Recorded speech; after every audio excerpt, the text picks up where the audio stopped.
I'm 82 years old, and I did something most mothers would never admit out loud. I stopped chasing my children. Now, I know how that sounds.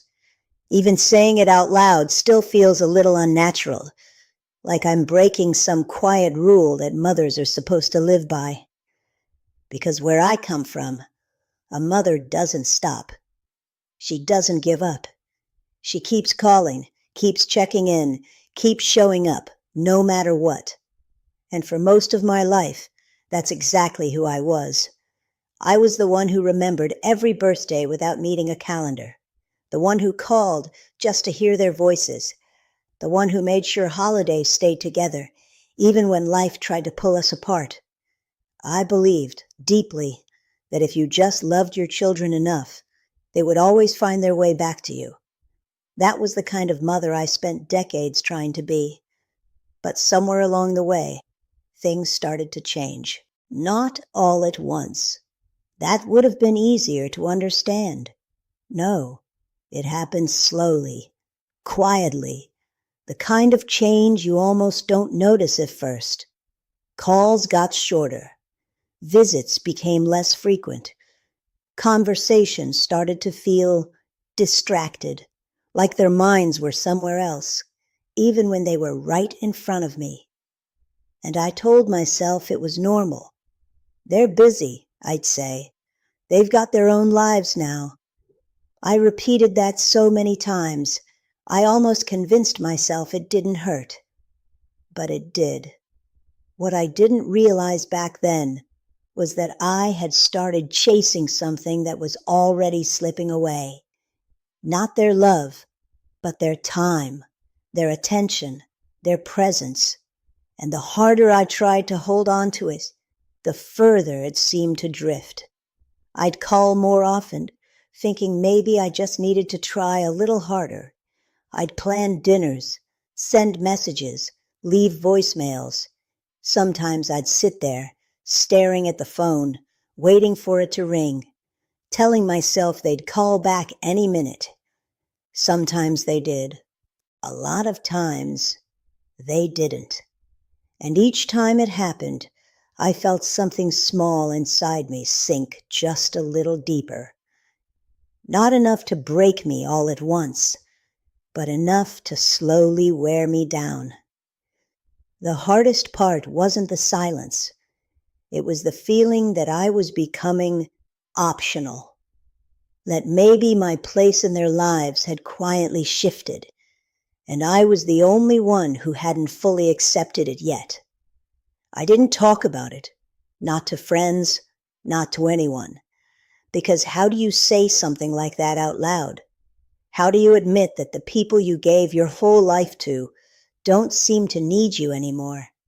So I kept trying. For years I kept trying, until one day something happened that made me stop.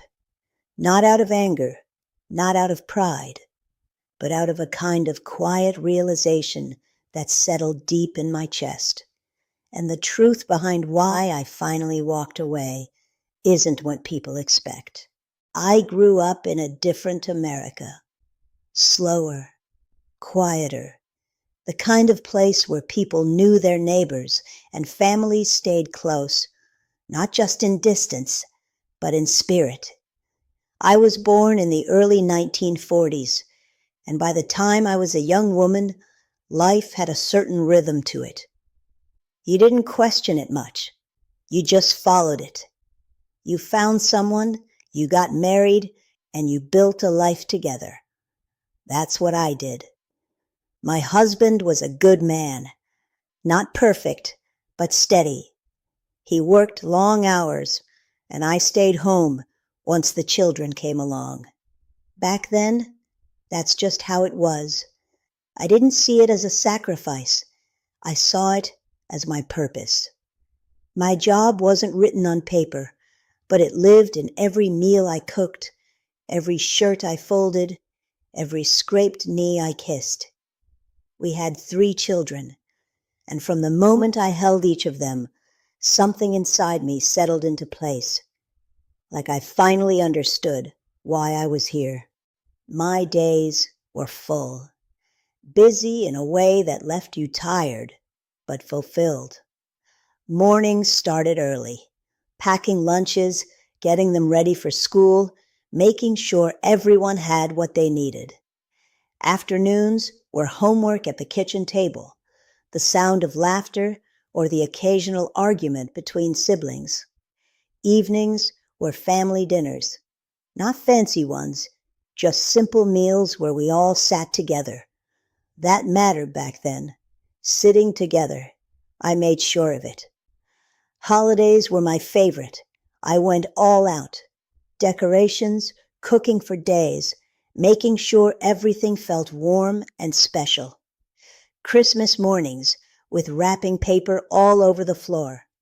Thanksgiving with a table that felt too small for all the food and noise. Those were the moments I lived for.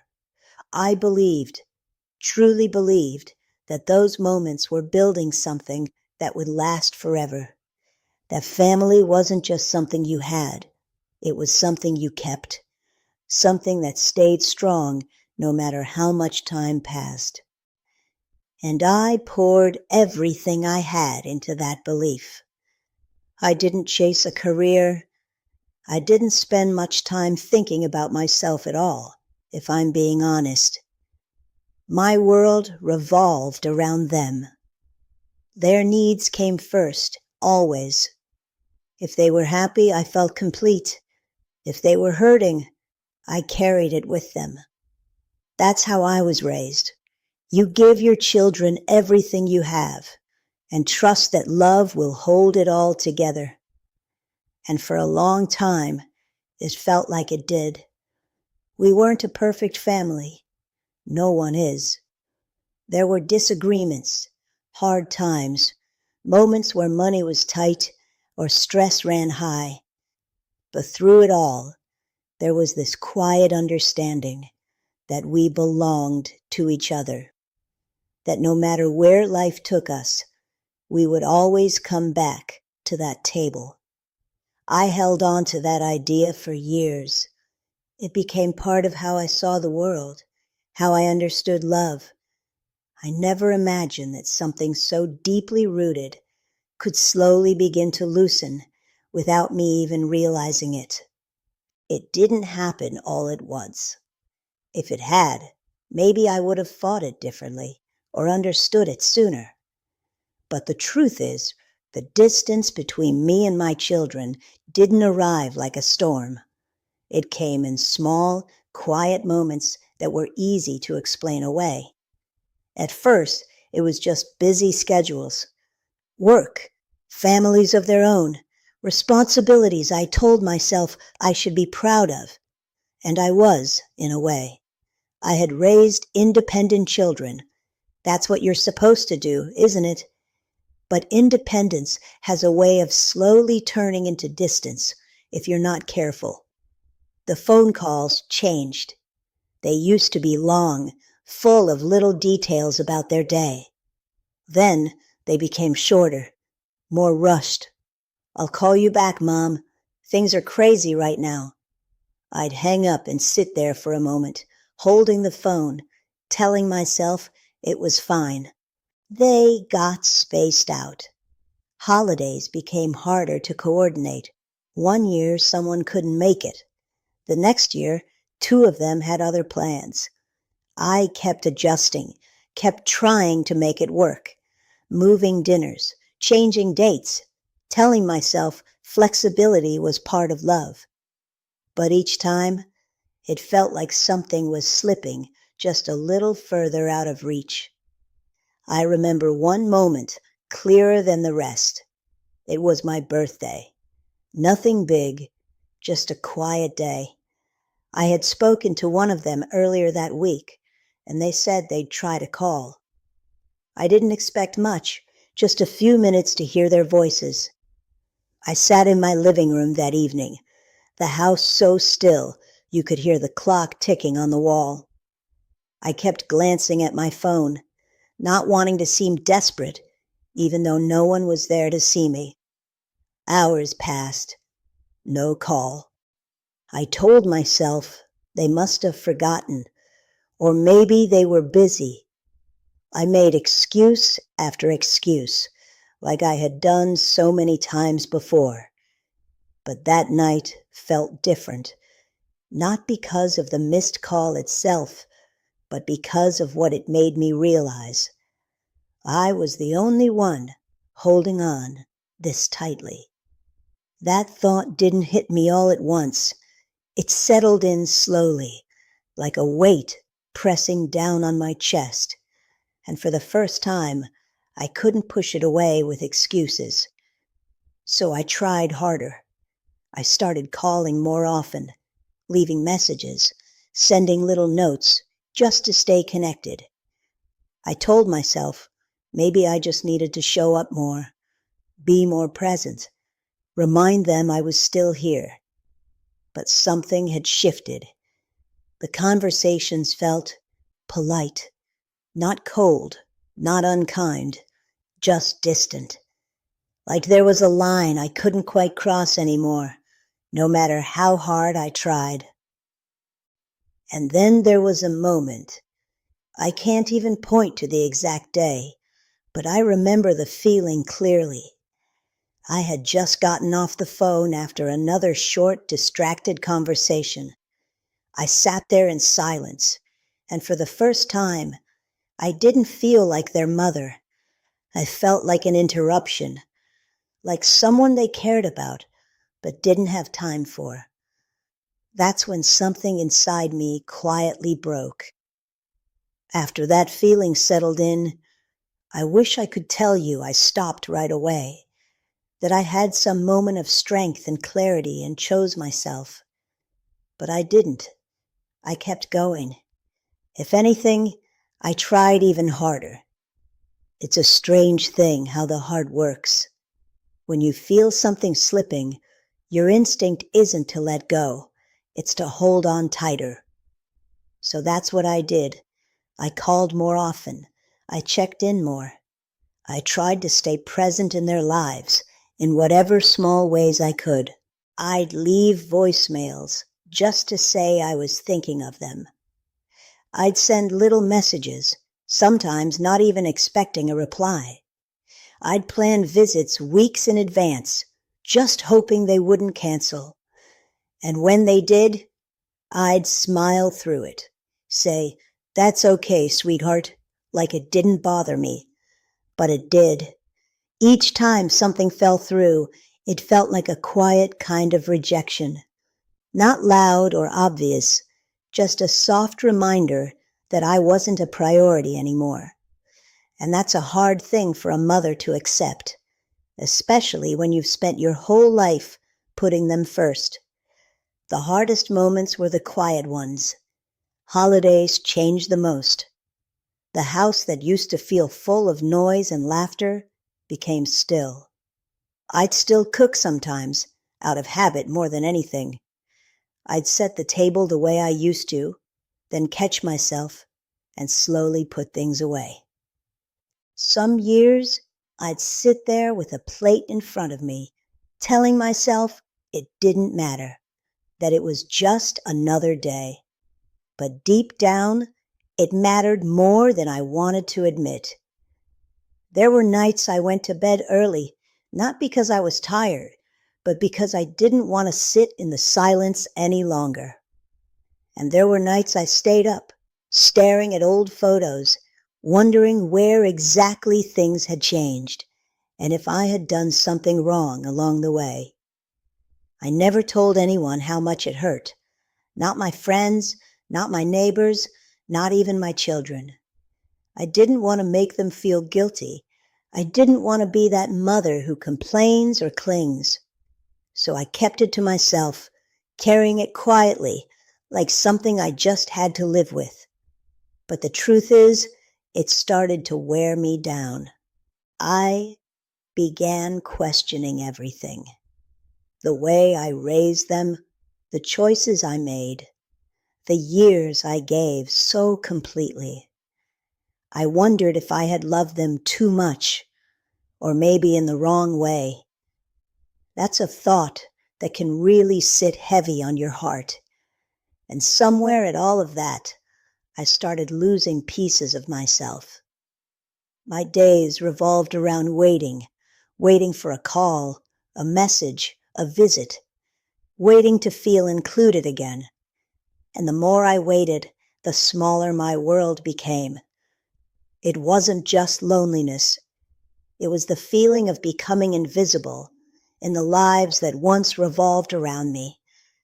And the hardest part to admit, even to myself, was that my love had started to feel one-sided. It took me a long time to understand what I'm about to say, longer than I care to admit. When you spend most of your life giving, it becomes part of your identity. You don't question it.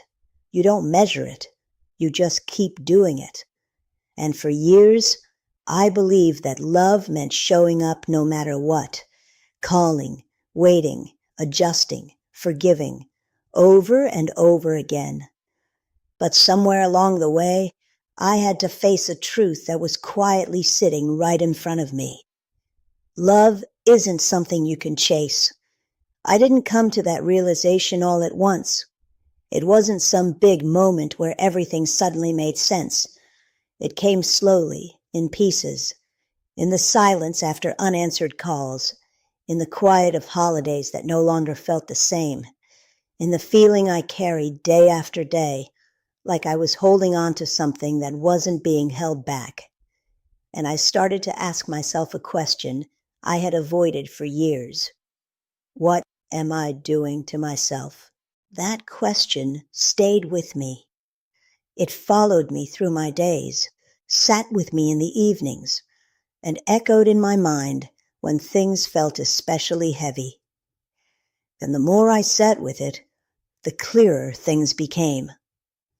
I realized I had spent so much time trying to stay connected to my children that I had completely disconnected from myself. Everything I felt, my mood, my peace, even my sense of worth, depended on how they responded to me, whether they called, whether they showed up, whether they needed me. And that's a dangerous place to live. Because when those things don't come, you don't just feel disappointed. You start to feel like you don't matter. That's what I had been carrying for years without fully understanding it. And I don't blame my children for that. I really don't. They built their lives just like I once did. They have responsibilities, families, pressures I may not fully see. Life moves fast, faster than it used to, but that doesn't change what I had to learn. I had to learn that my love for them didn't mean I had to lose myself in the process. I had to accept that the role I once had in their lives had changed. Not disappeared, but changed. And holding on to what used to be was only causing me pain. That was a hard thing to let go of. There's still a part of me that misses those days, the noise, the closeness, the feeling of being needed. I don't think that ever fully goes away. And yes, there's regret. I regret how much of my happiness I placed in their hands. I regret the years I spent waiting instead of living. I regret not seeing sooner that I deserved peace, even if things weren't the way I wanted them to be. But with age comes a kind of clarity. You start to see that life isn't just about holding on. Sometimes it's about knowing when to loosen your grip. And for the first time in a long while, I began to understand what it meant to let go without letting go of love. If you're listening to me right now, I want you to hear this from someone who has lived long enough to see how these things play out. Don't lose yourself trying to hold on to people, even if those people are your own children. I know that might sound hard, maybe even wrong. I would have thought the same thing years ago. Because when you're a parent, especially a mother, your instinct is to give, to show up, to keep the connection alive, no matter what it costs you. But there has to be a line, not a line of anger or punishment, but a line of self-respect. I'm not telling you to stop loving your family. That's not something you can turn off, and I wouldn't want you to. I still love my children more than anything in this world. That never changed. It never will. What changed was how I carried that love. I stopped measuring my worth by how often the phone rang or who showed up at the door. I stopped rearranging my entire life just to feel included in theirs. And I'll tell you something honestly. It didn't make me love them less. It gave me my peace back. For the first time in years, I started waking up without that quiet ache sitting in my chest. I started filling my days with things that belonged to me again. Simple things. Sitting outside with a cup of coffee, talking to friends, finding little pieces of joy that didn't depend on anyone else. And something interesting happened. The more I let go of that constant need to reach out, the lighter I felt. Not empty, just lighter. Like I had been carrying something heavy for a long time, and finally set it down. Now, I still hear from my children. Not as often as I once hoped, but when we talk, it feels different. There's no pressure behind it anymore. No silent expectation. Just a conversation between people who care about each other. And that, in its own quiet way, feels more honest. So if you're in that place right now, where you're giving and giving, and it feels like it's not coming back the way you hoped, I want you to pause for a moment. Ask yourself where you are in your own life. Ask yourself what you've been putting aside. Because your life doesn't stop being yours just because your children grow up. Time moves whether we're ready for it or not. Relationships change, no matter how much we wish they wouldn't. And sometimes, the most loving thing you can do isn't to hold on tighter. It's to step back with grace, to let people come to you when they're ready. And in the meantime, build a life that still feels full, still feels meaningful. I spent too many years waiting to feel wanted again. I won't spend the rest of my life that way. And if there's one thing I hope you remember from my story, it's this. Sometimes the hardest thing a mother can do is step back and let life unfold without her.